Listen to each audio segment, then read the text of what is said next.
தமிழ்நாட்டுல எல்லாமே சேஞ்ச் ஆயிடுச்சு. உங்க நகையையும் சேஞ்ச் பண்ணுங்க. உங்க பழைய நகைக்கு கிராமுக்கு 150 ரூபாய் கூடுதலா வாங்கி புது நகை எடுத்துக்கோங்க. அதே கம்மி சேதாரம் தான் உங்க லலிதால மட்டும்தான்.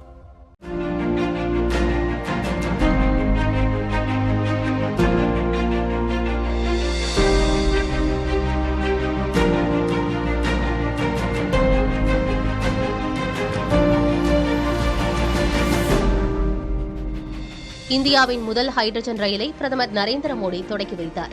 ஹரியானா மாநிலத்தில் ஜின் சோனிபத் வழித்தடத்தில் இந்த ரயில் இயக்கப்பட உள்ளது. ஹைட்ரஜன் எரிபொருள் செல் தொழில்நுட்பத்தில் இயங்கும் இந்த ரயில் முற்றிலுமாக இந்தியாவிலேயே வடிவமைக்கப்பட்டது. ஹைட்ரஜன் வெளிப்புற வடிவமைப்பு சென்னையில் உள்ள ICF ரயில் பெட்டி தொழிற்சாலையில் மேற்கொள்ளப்பட்டது. இந்த ரயிலில் 10 பெட்டிகள் உள்ளன. ஒரே நேரத்தில் சுமார் 2600 பயணிகள் இதில் பயணிக்கலாம். இது மணிக்கு 75 கிலோமீட்டர் வேகத்தில் இயக்கப்படும். இந்த ரயில் ஹைட்ரஜன் மற்றும் காற்றில் உள்ள ஆக்சிஜனை பயன்படுத்தி தானாகவே மின்சாரத்தை உற்பத்தி செய்து இயங்கும்.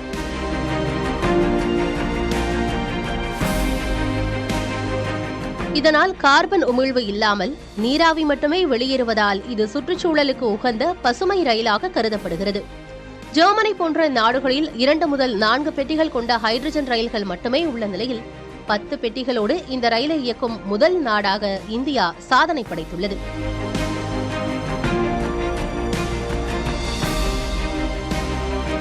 ரயிலின் பாதுகாப்பை உறுதி செய்வதற்காக பல அடுக்கு பாதுகாப்பு அமைப்புகளும் ஜிந்தில் மிகப்பெரிய ஹைட்ரஜன் நிரப்பு நிலையமும் அமைக்கப்பட்டுள்ளது.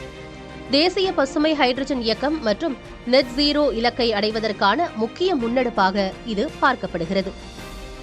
தமிழ்நாட்டுல எல்லாமே சேஞ்ச் ஆயிடுச்சு. உங்க நகையையும் சேஞ்ச் பண்ணுங்க. உங்க பழைய நகைக்கு கிராமுக்கு 150 ரூபாய் கூடுதலா வாங்கி புது நகை எடுத்துக்கோங்க. அதே கம்மி சேதாரம் தான் உங்க லலிதால மட்டும்தான்.